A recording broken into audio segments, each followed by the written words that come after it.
মঙ্গলবার মুখ্যমন্ত্রী মমতা বন্দ্যোপাধ্যায়ের পদত্যাগের দাবিতে নবান্ন অভিযানের ডাক দিয়েছিল পশ্চিমবঙ্গ ছাত্র সমাজ। সেই আন্দোলনকে সামনে রেখে কিছু ব্যক্তি অশান্তি ছড়ানোর চেষ্টা করতে পারে বলে জানিয়েছিলেন রাজ্য পুলিশের এডিজি সুপ্রতিম সরকার। সেই কারণে আগে থেকেই বিভিন্ন রকম নিরাপত্তা জারি করা হয় পুলিশের পক্ষ থেকে।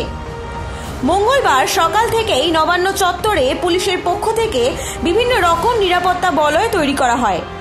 শহরের বিভিন্ন জায়গায় বসানো হয় ব্যারিকেড এবং কন্টেইনার, যার ফলে সকাল থেকে বন্ধ থাকে পরিবহন ব্যবস্থা, যার ফলে সমস্যার সম্মুখীন হতে হয় সাধারণ মানুষদের।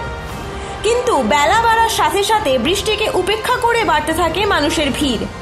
পুলিশের তৈরি করা ব্যারিকেড ভেঙে এগোনোর চেষ্টা করে আন্দোলনকারীরা, যে চিত্র ধরা পড়েছে বেঙ্গল জার্নালের ক্যামেরায়। জায়গায় জায়গায় পুলিশের সঙ্গে সংঘর্ষ বেঁধেছে আন্দোলনকারীদের। বিক্ষুব্ধদের থামানোর জন্য করা হয়েছে লাঠিচার্জ। সাঁতরাগাছিতে আন্দোলনকারীরা পুলিশকে লক্ষ্য করে ইট ছুটতেও দেখা গেছে, যার ফলে আহত হয়েছেন বহু পুলিশ কর্মী।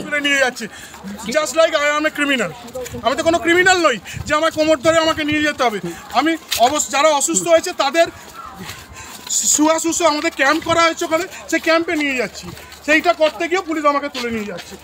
বাবুঘাট চত্বরে জ্বালিয়ে দেওয়া হয় পুলিশের গাড়ি এবং আন্দোলনকারীদের হাতে আহত হয় পুলিশ কর্মীরা। চারিদিকের এই বিশৃঙ্খল পরিস্থিতি সামাল দিতে পুলিশের পক্ষ থেকে চালানো হয় জলকামান ও ছোড়া হয় কাঁদানে গ্যাস। কাঁদানে গ্যাসের ফলে অসুস্থ হতে দেখা যায় বহু আন্দোলনকারীদের এবং আমাদের রিপোর্টার ও ক্যামেরাম্যানরাও এই গ্যাসের শিকার হয়। আরজিকর কাণ্ডের প্রেক্ষিতে পশ্চিমবঙ্গ ছাত্র সমাজের নবান্ন অভিযান থেকে গ্রেফতার করা হয়েছে বহু এবং তার সঙ্গে আটক করা হয়েছে বহু আন্দোলনকারীদের। মঙ্গলবার সন্ধ্যায় সাংবাদিক বৈঠক করে এমনটাই জানানো হয় পুলিশের পক্ষ থেকে।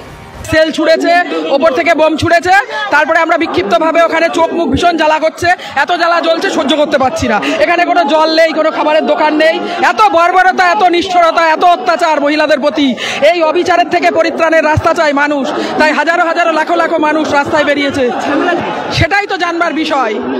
স্বইচ্ছা থেকে উনি সরবে না। আমরা চাই না ওরকম মুখ্যমন্ত্রীর দরকার নেই আমাদের রাজ্যে। আমরা চাই সুষ্ঠু, সুন্দর, নিরপেক্ষ একজন মুখ্যমন্ত্রী হবেন, যিনি মহিলাদের দুঃখ দর্দ সব বুঝবে। Bureau report, Bengal journal.